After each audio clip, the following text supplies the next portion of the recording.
இப்போ இருக்க மீடியா வந்துட்டு சரியா தான் வேலை செய்யுது அப்படின்னு நினைக்கிறீங்களா? நான் பேர்லாம் சொல்ல விரும்பலங்க. சொன்னா எனக்கு வந்து பயம்லாம் இல்ல. எதுக்கு அவங்க பேரை வந்து சொல்லி அத வந்து ஒரு பிராண்டா மாத்தணும்?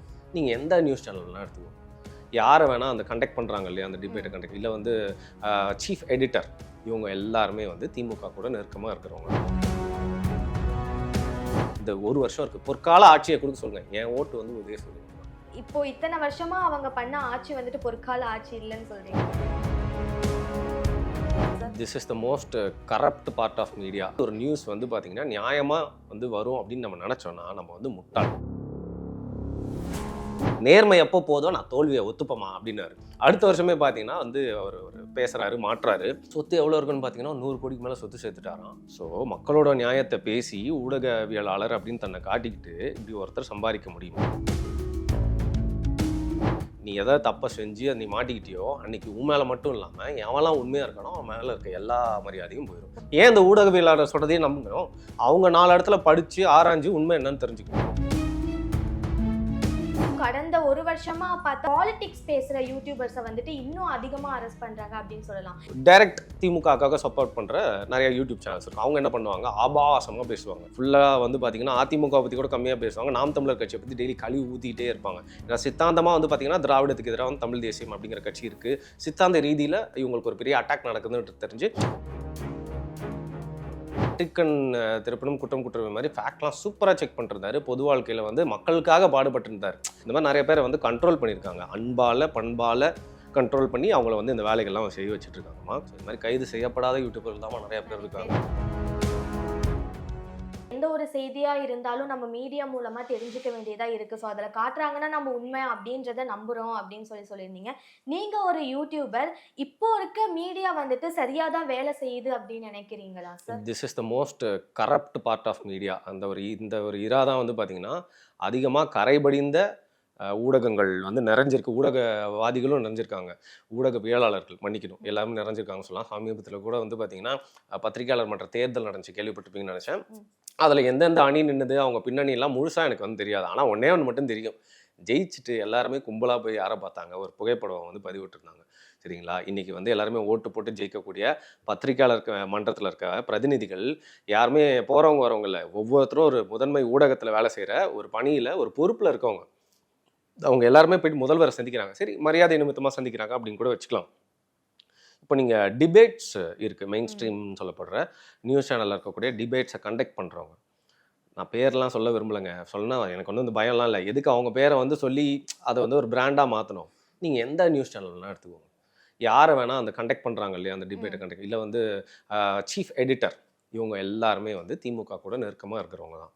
ஸோ அவங்கள தாண்டி ஒரு நியூஸ் வந்து பார்த்திங்கன்னா நியாயமாக வந்து வரும் அப்படின்னு நம்ம நினச்சோன்னா நம்ம வந்து முட்டாள். அதனால் ஊடகம் மெயின் ஸ்ட்ரீம் டிவி சேனல்ஸ் வந்து முற்றிலுமாக திமுக தணிக்கை செஞ்சதுக்கப்புறம் தான் செய்திகளை வெளியிடுறாங்க. அவங்களுக்கு வந்து அதிருப்தி அளிக்கும் விதமாக எந்த செய்தியுமே வெளியிடுறதில்ல. கண்டிப்பாக இதன் மூலியமா என்ன சொல்ல வரேன்னா உண்மை செய்திகள் நம்மளை வந்து சேர்றது இல்லை. கரெக்டு தான் சார். இப்போ நீங்க சொன்ன மாதிரி இப்போ இருக்க ஜென்ரேஷன்ல ஏகப்பட்ட பெய்டு ஜேர்னலிஸ்ட் இருக்காங்க அப்படின்ட்டு சொல்லலாம். முன்னாடிலாம் ஓசியில வேலை பார்த்துருந்தாங்க, எல்லாருமே பெய்ட் தாமா. பெய்டு ஜேர்னலிஸ்ட் மீன்ஸ் எப்படி சொல்றது, ஒரு ஒரு செகண்ட் பேமெண்டா? ரைட் புரியுது. அந்த மாதிரி இருக்கவங்க இருக்காங்க. இப்போ ஃபியூச்சர்ல என் சம்பளம் 6000 ரூபான்னு வச்சுக்கோங்க, 6200 ரூபாய் அந்த மாதிரி ஒரு 200 ரூபாய் வந்து எக்ஸ்ட்ரா பேமெண்ட்டாக வரதுன்னு நீங்கள் சொல்கிறீங்க. மக்களுக்கு புரியணுன்றதுக்காக சொல்கிறோம். நீங்கள் எதை வந்துட்டு சொல்கிறீங்க அப்படின்றது கண்டிப்பாக மக்களுக்கு புரிஞ்சிருக்கும் அப்படின்னு நினைக்கிறேன். இப்போ இந்த மாதிரி பேரு ஜேர்னலிஸ்ட்லாம் அதிகமாயிட்டே போகும்போது ஃபியூச்சரில் வந்துட்டு மீடியா அப்படின்னாலே அந்த பின்பம் மக்களுக்கு எப்படி இருக்கும்? ஏற்கனவே மாறிடுச்சு அப்படின்னா மக்கள் வந்து ஒருத்தர் புரட்சிகரமாக வந்து சும்மா தீப்பொறி பறக்க பேசிகிட்டே இருக்கு, இவன் நாயா தமிழ்நாட்டை காக்க வந்த ஸ்டாரு, ஒரு அரசாங்கத்துக்கு எதிராக ஒன் மேன் ஆர்மி அப்படி நிற்கிறான் பாரு சொல்லி சில்லறையெல்லாம் செதற விட்டு அதுக்கப்புறம் ஒரு பாராட்டு விழாலாம் நடத்துனாங்க. ஒருத்தருக்கு அவர்கிட்ட கேட்குறாங்க, சார் நீங்கள் எப்போ சார் உங்களோட தோல்வியை ஒத்துப்பீங்க அப்படின்னு சொல்லிட்டு. நான் வந்து எப்போ என்னோட வார்த்தைக்கு உண்மையாக இல்லையோ, எப்போ பொய் சொல்கிறனோ அப்போ தான் என்னோட தோல்வியை ஒத்துக்கிட்டேன். என்னோட நேர்மை எப்போ போதோ நான் தோல்வியை ஒத்துப்பமா அப்படின்னாரு. அடுத்த வருஷமே பார்த்தீங்கன்னா வந்து அவர் பேசுகிறாரு, மாற்றாரு. சொத்து எவ்வளோ இருக்குன்னு பார்த்தீங்கன்னா 100 கோடிக்கு மேலே சொத்து சேர்த்துட்டாராம். சும்மா டெம்பிள் மாதிரி இருக்குது, அதாவது கோயில் மாதிரி பங்களா கட்டி வச்சுருக்காரு. அவங்க ஃப்ரெண்ட்ஸ்க்குலாம் வீடு வாங்கி கொடுக்குறாரு. இன்னொரு ஃப்ரெண்டுக்கு வந்து பார்த்தீங்கன்னா கோடிக்கணக்கில் வந்து டிரான்சாக்ஷன்லாம் பண்ணியிருக்கிறாரு. ஸோ மக்களோட நியாயத்தை பேசி ஊடகவியலாளர் அப்படின்னு தன்னை காட்டிக்கிட்டு இப்படி ஒருத்தர் சம்பாதிக்க முடியுமா? இவர் மட்டும் இல்லைங்க, இவருக்கு பிடிக்காதவங்க, இவருக்கு பிடிச்சவங்க எல்லாரையும் சேர்த்து தான் சொல்கிறேன். சம்பளத்துக்கு மட்டும் இல்லாமல் செய்கிற வேலைக்கு மட்டும் வரக்கூடிய காசு மட்டும் இல்லாமல் எந்த கட்சியா இருந்தாலும் திமுக, அதிமுக அவங்க கிட்டலாம் காசு வாங்கிட்டு, நீ ஊடகவியலாளர்ன்னு நியாயம் பேச வந்தீன்னா, உன்னை இன்னைக்கு நம்புனவன் எல்லாம் என்ன தெரியுமா பண்ணுவான்? நீ எதாவது தப்ப செஞ்சு நீ மாட்டிக்கிட்டியோ, அன்னைக்கு உன் மேல மட்டும் இல்லாம, எவன்லாம் உண்மையா இருக்கானோ, அவன் மேல இருக்க எல்லா மரியாதையும் போயிரும். போயிடும். அவன் என்னங்க அவன் கோடி சம்பாரிச்சேன், இவன் லட்சம் சம்பாரிப்பான். இவன் என்ன ரூ. 10,000 வந்து வாங்கிட்டு தான் செய்வான். இன்னும் ஒரு நெறைய பேர் இருக்காங்களே, ரூ. 2,000 வாங்கிட்டு என்ன வேணா பேசுறதுக்கு ரெடியா இருக்காங்க. இல்லங்க எனக்கு தெரியாதுன்னா தெரியாதுன்னு சொல்லிட்டு போற ஆட்கள் இல்ல. இல்லங்க என் மனசுல ஏதோ நியாயமா படுது பேசுறேன்ல. நீங்க ரூ. 2,000 தரீங்களா? காலையில நான் ஒரு கருத்து பேசுறேன். அதே கருத்த வேற சேனல்ல வந்து எதிர்த்து பேசணுமா? ரூ. 2,500 தள்ளுங்க. சூப்பரா பேசிட்டு போறேன் அப்படின்னு சொல்லிட்டு இருக்காங்க. ஸோ எல்லா ரகத்திலயும் வந்து ஊடகவியலாளர் அப்படிங்கிற ஒரு இடத்தையே, பத்திரிகையாளர் அப்படிங்கிற ஒரு பேரையே வந்து கெடுத்து வச்சுட்டாங்க. அதனால மக்கள் கண்டிப்பா வந்து ஒரு சந்தேக பார்வையில் தான் வந்து பார்ப்பாங்க. அது ஒண்ணும் தப்பும் இல்ல. ஏன் இந்த ஊடகவியலாளர் சொல்றதையே நம்புகிறோம்? அவங்க 4 இடத்துல படிச்சு, ஆராய்ஞ்சு உண்மை என்னன்னு தெரிஞ்சுக்கிட்டோம். இது கரெக்ட்டுன்னு தான் நான் சொல்றேன். இப்போ வந்துட்டு பிஜேபியா இருக்கட்டும், ஏடிஎம்கேவா இருக்கட்டும், டிஎம்கேவா இருக்கட்டும், யார் எந்த ஒரு கட்சியினரை எடுத்துக்கிட்டாலும் மெயினா இவங்க வந்துட்டு இப்போ இருக்க மீடியாவை ரொம்ப கண்ட்ரோல் பண்ற மாதிரி இருக்கு அப்படின்றத எல்லாரோட கொஸ்டினா இருக்கு. ஸோ அதை எப்படி பாக்குறீங்க சார்? நிஜமாலுமே கண்ட்ரோல் பண்ணிட்டு ஏடிஎம்கேல இருக்காங்க? வந்து பார்த்தீங்கன்னா, அவங்க அதாவது ஜெயலலிதா அவர்கள் இருந்த வரைக்கும் ஒன் விமன் ஷோ சர்வாதிகார ஆட்சி அப்படின்னா என்னன்றத வந்து நீங்கள் உங்களுக்கு விவரம் புரிஞ்சு அந்த டைமில் அந்த ஆட்சியில் நீங்கள் உங்களுக்கு என்ன வயசுன்னு தெரியல, நீங்கள் டெய்லி நியூஸை ஃபாலோ பண்ணியிருந்தீங்கன்னா பார்த்துருப்பீங்க. எல்லாம் வந்தால் காலில் விழுந்து தான் ஆகணும். அது எவ்வளோ கீழே விழுவுறான், எவ்வளோ வந்து அப்படியே ஃப்ளெக்சிபிளாக விழுவுறான், விழுந்து எவ்வளோ நேரம் கழிச்சு எந்திரிக்கிறான் அப்படிங்கிற பொறுத்து அவனுக்கு வந்து இலாக்காக்கள் ஒதுக்கப்படும். இன்னைக்கு வந்து மந்திரியாக தூங்குவார், அடுத்த நாள் காலில் வந்து உறுப்பினராக கூட இல்லாமல் வந்து எந்திரிப்பார். அந்த அளவுக்குலாம் அவங்க வந்து பார்த்துருக்கோம். ஆனால் அவங்க ஆட்சியில் என்னன்னா மீடியாவுடைய பலம் வந்து அவங்களுக்கு ரொம்ப லேட்டாக தான் புரியுது. ஏன்னா சன் டிவி அப்படின்றது வந்து பார்த்தீங்கன்னா ஏர்லி 90ஸ்லேயே வந்து ஆரம்பிச்சிட்டாங்க. ஸோ அவங்களுக்கு மீடியாவோட பலம் எப்பவுமே வந்து திமுகவை பொறுத்த வரைக்கும் ஒரு மீடியாவை எப்படி யூஸ் பண்ணிக்கலாம், அதில் என்ன சாதகங்கள்லாம் இருக்குது, அதை வச்சு எப்படி கண்ட்ரோல் பண்ணுறது எப்போவுமே அப்டேட்டடாக இருந்துட்டாங்க. அதே மாதிரி தான் சோஷியல் மீடியாவிலும் அவங்க வந்து கால் பதிச்சுட்டாங்க. ஸோ அதனால அதிமுக அப்படின்னு நீங்கள் எடுத்துக்கிட்டிங்கன்னா அவங்களுக்கு மீடியாவுடைய முக்கியத்துவமும் ரொம்ப லேட்டாக தான் புரியுது, கம்மியாக தான் புரியுது. அதை அடக்கிறதும் அவங்க ரொம்ப கம்மியாக தான் பண்ணுவாங்க. அவங்களும் ஊழல் கட்சி அப்படின்னா கூட திமுக அளவுக்கு அவங்க வந்து அடக்கி ஆள மாட்டாங்க. அந்த full and full media control பண்ணி நாங்கள் சொல்கிறது தான் வெளில வரும். ஏன் எடப்பாடி பழனிசாமியோட ஒரு 3.5-4 ஆண்டுகள் ஆட்சியில் இருந்திருக்கும், திமுக அளவுக்கு வந்து அவங்க ஊடகத்தெலாம் வந்து கண்ட்ரோல்லாம் வந்து பண்ணலை. ஸோ திமுக அதை வந்து ஒரு ஸ்ட்ராட்டஜின்னு நினச்சி பண்ணிட்டு இருக்காங்க. ஸோ ஏற்கனவே அவங்களுக்கு ஒரு பேக் ஃபயர் ஆயிருக்கு 2011. அதுவே வந்து திருப்பியும் ஆகாமல் அவங்க வந்து தவிர்த்துக்கிட்டாங்கன்னா இப்போ கூட ஒன்றும் இல்லைங்க. இந்த ஒரு வருஷம் இருக்குது, பொற்கால ஆட்சியை கொடுக்க சொல்லுங்கள். என் ஓட்டு வந்து உதயசூரியனுக்கு தான். இப்போ இத்தனை வருஷமா அவங்க பண்ண ஆட்சி வந்துட்டு பொற்கால ஆட்சி இல்லைன்னு சொல்றீங்களா சார்? நான் இப்போ பண்ண சொல்லுங்கன்னு தான் சொல்கிறேங்க. சரி பித்தளை கால ஆட்சியாக கூட இருக்கலாம். ஏங்க நான் என்ன சொல்கிறேன்னா ஊடகத்தை கண்ட்ரோல் பண்ணி வச்சுருக்காங்களா இல்லையா? சரி நீங்கள் சொல்ல வேணாம், நீங்கள் கேள்வி கேட்குறவங்க. ஆமாம் கண்ட்ரோல் பண்ணி வச்சுருக்காங்க. அது எல்லா ரகத்துலையுமே பிரிண்ட் மீடியமாக இருக்கட்டும், அதுலேயே ஒரு வீக்லி வந்து பார்த்தீங்கன்னா இப்போ கொஞ்சம் அவங்களுக்கு எதிரான அரசியல் பண்ணுறோம் தான் விஜய்லாம் வச்சு ஒரு விழாலாம் வந்து எடுத்தாங்க. ஸோ அவங்களுக்கும் இவங்களுக்கும் எப்பவுமே பிரச்சனை போயிட்டு இருக்கும். ஸோ அவங்களுக்கு உடன்படாதவங்க என்ன பண்ணுறாங்க, அவங்களும் ஒரு அரசியல் தான் பண்ணுறாங்க. திமுகவை எப்படி ஒழிச்சு கட்டலாம் அப்படின்னு எதிரிகள் கூட போய் சேர்ந்து அரசியல் பண்ணுறாங்க. ஸோ மொத்தத்தில் நீங்கள் திமுக கூட சேர்ந்தாலும் அதிமுக கூட சேர்ந்தாலும் இல்லை எந்த கட்சி கூட சேர்ந்து நீங்கள் பயணிச்சாலும் நீங்கள் பொது ஊடகம் இல்லையே. அந்த போர்வையில் மக்களை ஏன் ஏமாற்ற வரீங்க? அதுவும் குறிப்பாக திமுக ஆட்சியில் பயந்துன்னு மட்டும் இல்லாமல் பேரோல்லையே வந்து பெரும்பான்மையான ஊடகங்கள் இருக்குது.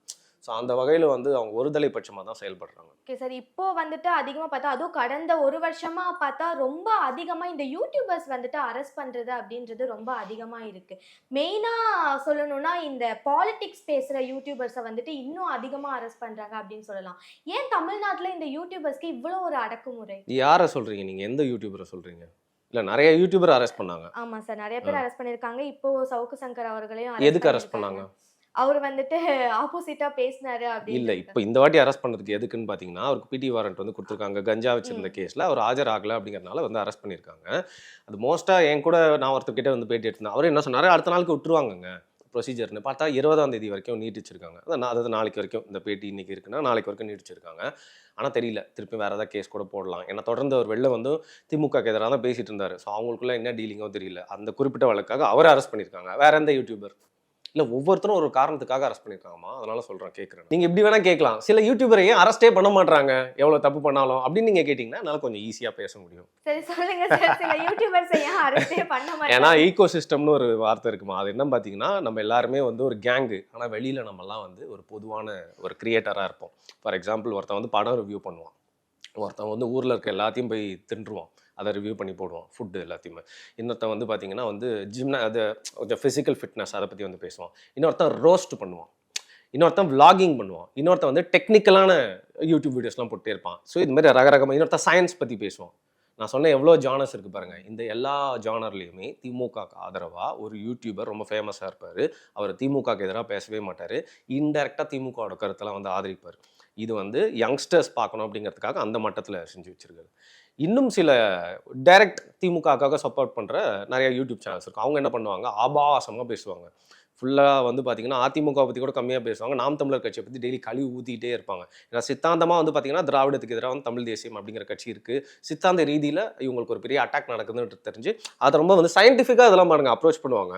இவங்க எல்லாருமே ஒருத்தங்களை அடிக்கிறாங்கன்னா ஒரு பேட்டர்ன் இருக்கும்.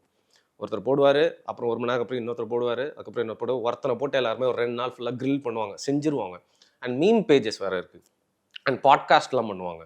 ஸோ இந்த மாதிரி ரகரகமான ஒரு ஈகோ சிஸ்டமை கிரியேட் பண்ணி வச்சுருக்காங்க. ஸோ நம்ம மெயின் ஸ்ட்ரீம் மீடியம் பற்றி ஏற்கனவே பேசணும், டிவியில் அப்படி இருக்குன்னு சொல்லிட்டு. ஸோ யூடியூப்பில் இந்த மாதிரி எல்லா கேட்டகரிஸ்லையும் யூடியூபர்ஸை இவங்களே வளர்த்து விட்டுட்டு இப்போ தேர்தலுக்காக ஒரு நிறுவனம் வந்து வேலை பண்ணிகிட்டு இருக்கு. அதாவது இப்போ பிரசாந்த் கிஷோர், சுனில்லாம் சொல்கிறோம் இல்லையா, அதே மாதிரி இன்னொரு நிறுவனம் வேலை பண்ணிகிட்டு இருக்கு. அவங்களுக்கு கீழே இவங்க எல்லாருக்குமே வந்து பார்த்திங்கன்னா காசு மட்டும் இல்லாமல் சில பேர் காசு வாங்காமலும் செய்கிறாங்க. ஓப்பனாகவும் சொல்கிறேன், அட்வைஸ் நீங்கள் இப்படி பண்ணுங்கள், நீங்கள் இப்படி போங்கன்னு சொல்லிட்டு. ஸோ இந்த மாதிரி யூடியூபரில் யாராவது ரொம்ப கொச்சையான வார்த்தையே பேசி வீடியோ போட்டாலும், இல்லை நம்மளோட இந்தியன் லாக் எகெயின்ஸ்டாக ஏதாவது பண்ணாலும், 1 வாட்டி இல்லை 2 வாட்டி 3 வாட்டி பண்ணாலும் அவரை வந்து கைது பண்ண மாட்டாங்க. மற்றபடி இந்த கைது பண்ண யூடியூபர்ஸ் எல்லாருமே வந்து பார்த்தீங்கன்னா இவங்க எல்லாருக்குமே ஒரு காமன் ஃபேக்டர்னா இருக்குன்னா திமுகக்கு எதிராக பேசியிருப்பாங்க. ஏதோ ஒரு வகையில் பேசியிருப்பாங்க. இவங்க பேசி அவங்க உண்மையான வாழ்க்கை நல்லா இல்லாமல் இருந்திருக்கும், அதனால் ஈஸியாக இருந்திருக்கும் அவங்கள கைது பண்ணுறதுக்கு. இல்லை பேசினா கொஞ்சம் லூசுத்தனமாக பேசுவாங்க, நானும் பேசுகிறேன் அப்படின்னு சொல்லிட்டு. இந்த மாதிரி யூடியூபர்கள்லாம் வந்து கைது செய்யப்பட்டிருக்காங்க. ஸோ இந்த மாதிரி கைது செய்யப்படாத யூடியூபர்கள் தான் நிறைய பேர் இருக்காங்க. இப்போ இருக்க சில மீடியா பீப்புள்ஸ் எல்லாத்துக்குமே டிஎம்கே அண்ட் ஏடிஎம்கே காரங்களாம் வந்துட்டு கோடிக்கணக்கில் செலவு பண்ணி ஆஃபீஸ் அமைச்சு கொடுத்து மக்களோட பிரச்சனையை நார்மலைஸ் பண்ணிடுறாங்க அப்படின்னு. ஆமாம் ஒருத்தர் வந்து ஃபேக்ட் செக் பண்ணிருந்தாரு. சீரியஸாக வந்து நெட்டுக்கண் திருப்பணும் குற்றம் குற்றவை மாதிரி ஃபேக்ட்லாம் சூப்பராக செக் பண்ணிருந்தாரு. பொது வாழ்க்கையில் வந்து மக்களுக்காக பாடுபட்டிருந்தார். அவரை கூப்பிட்டு போய் என்ன பண்ணிட்டாங்க, ஒரு அரசாங்க பதவி கொடுத்து அவருக்கு ஒரு சம்பளத்தை போட்டு ஃபேக்ட் செக் வந்து நாங்கள் சொல்கிற மாதிரி தான் பண்ணணும், நாங்கள் சொல்கிறது ஃபேக்ட் செக்கு, டிக்குனா டிக்கு, ராங்குனா ராங்கு அப்படின்னு சொல்லிட்டு இந்த மாதிரி நிறைய பேரை வந்து கண்ட்ரோல் பண்ணியிருக்காங்க. அன்பால் பண்பால் கண்ட்ரோல் பண்ணி அவங்கள வந்து இந்த வேலைகள்லாம் செய்ய வச்சுட்ருக்காங்கம்மா. கோடிக்கணக்கில் வந்து ஆஃபீஸ் போட்டிருக்காங்களாம் தெரியாது, பட் லட்சக்கணக்கில் அவங்களுக்கு செலவு பண்ணி அவங்களுக்கு ஒரு அஜெண்டா, அது வந்து பார்த்திங்கன்னா ஒரு ப்ரோக்ராம் அப்படின்னே வந்து சொல்லலாம். இன்னும் 1.25 வருஷம் இருக்கா, அந்த 1.25 வருஷத்துக்கு அவங்களுக்கு ஒரு ப்ரோக்ராம். நீ இது பாரு, இவன்லாம் எப்படி பேசுகிறானா, இவனை அடி, இந்த விஷயத்துக்கெல்லாம் நீ கவுண்டர் பண்ணு, இவனை பற்றி அவதூறு பரப்பு. ஏன்னா சில பேர் இருப்பாங்க, ரொம்ப சில பேர் வந்து திமுகவை எதிர்க்கிறவங்க அவங்களோட சுய வாழ்க்கையில் மட்டும் இல்லாமல் அவங்களோட பொது வாழ்க்கையிலையும் கரைபடியாதவர்களாக இருப்பாங்க. ஸோ அவங்கள பற்றி என்ன பண்ணலாம், அவதூறு எதாவது பரப்பி விடு, இல்லாத விஷயத்த சொல்லு, இதெல்லாமே வந்து பண்ணிகிட்டு இருக்காங்க. ஸோ காசு செலவு பண்ணி இதுக்காக நிறையா இடங்கள் வந்து வாடகைக்கு எடுக்கப்பட்டு அவங்களுக்கு எக்யூப்மெண்ட்ஸ்லாம் வாங்கி கொடுத்து பயிற்சியும் அளிக்கப்பட்டு இதெல்லாம் வந்து செய்யப்பட்டு தான் வருகிறது. ஏன்னா இது அவங்களுக்கு டூ ஆர் டை. இந்த 1 வருஷத்தில் அவங்க என்னென்னலாம் பண்ண முடியுமோ எல்லாமே பண்ண முடிஞ்ச அளவுக்கு பேசுகிறவங்களோட வாயை அடைக்கணும், பழைய கேஸ்லாம் எடுத்து போட்டு அவங்கள சிறையில் அடைக்கணும், இந்த மாதிரி பண்ணுறதை பண்ணு. மற்றபடி வந்து சில பேரோட இமேஜை உடைக்கணுமா, அதையும் உடை. இது எல்லாத்துக்குமே வந்து ஆட்கள் வச்சுருக்காங்க அவங்க. ஓகே சார், இப்போ இருக்க நிலையில வந்துட்டு யூடியூப்ல இல்லை சோஷியல் மீடியால இல்லை யாரா நார்மலா வந்துட்டு பேசினாலே குண்டாசா அப்படின்ட்டு போட்டுடுறாங்க அவங்க மேல. இப்போ போடுற குண்டாஸ் எல்லாமே சரியான காரணங்களுக்காக சரியா தான் போடப்படுதுன்னு நினைக்கிறீங்களா சார்? ஓகே, நான் சொல்கிறதோட நீதிபதியே என்ன சொல்லிட்டாரு, குறிப்பாக சவுக்கு சங்கரோட கேஸ்லேயே வந்து பார்த்திங்கன்னா அவர் பண்ண தவறுக்கு அவருக்கு தண்டனையே வாங்கி கொடுக்கலாம். ஆனால் குண்டாஸ் அப்படிங்கிறதுல வந்து பார்த்திங்கன்னா சட்ட மீறுதல் வந்து நம்ம தமிழக அரசுக்கு வந்து கையாண்டிருக்கு. கடைசியில் வான் பண்ணி அந்த குண்டாஸை உடைச்சு தான் வந்து பார்த்திங்கன்னா அவர் வந்து வெளில அனுப்பியிருக்காரு. ஸோ குண்டாஸ் அப்படிங்கிறது ஒரு சட்டம், அது ஒரு தேவையான சட்டம் தான். ஏன்னா சமூகத்தில் நிறைய பேர் நிறைய ரிப்பீட்டட் அஃபென்ஸ், அதாவது ஹேபிச்சுவல் அஃபென்ஸ்ன்னு சொல்லுவாங்க, அந்த மாதிரி நபர்களுக்கெல்லாம் வந்து அவனை கட்டுப்படுத்தவே முடியலாம். குண்டாஸ் அப்படிங்கிற ஒரு சட்டம் போட்டு அவனை வச்சு ஒரு 6 மாதம் உள்ளே இருந்து அவனுக்கான தண்டனை, அதுக்கப்புறம் விசாரணை, வேறு என்னென்ன கேஸ்லாம் இருக்கும் போடுறதுக்கு அந்த சட்டம் வந்து உதவுது. அதை எக்ஸ்ப்ளாய்ட் இப்போ நிறையா பண்ணுறாங்க. அதுவும் குறிப்பாக தமிழ்நாட்டில் குண்டாஸ் சட்டம் வந்து ரொம்ப வந்து எக்ஸ்ப்ளாய்ட் பண்ணப்படுது அப்படின்றது நீதிமன்றங்களில் நீதிபதிகளே வந்து சொல்லியிருக்காங்க. ஓகே சார், இவ்வளோ நேரம் பல தகவல்களை எங்களோட பரிமாறிக்கொண்டிருக்கிறீர்கள். ரொம்ப நன்றி. நன்றி.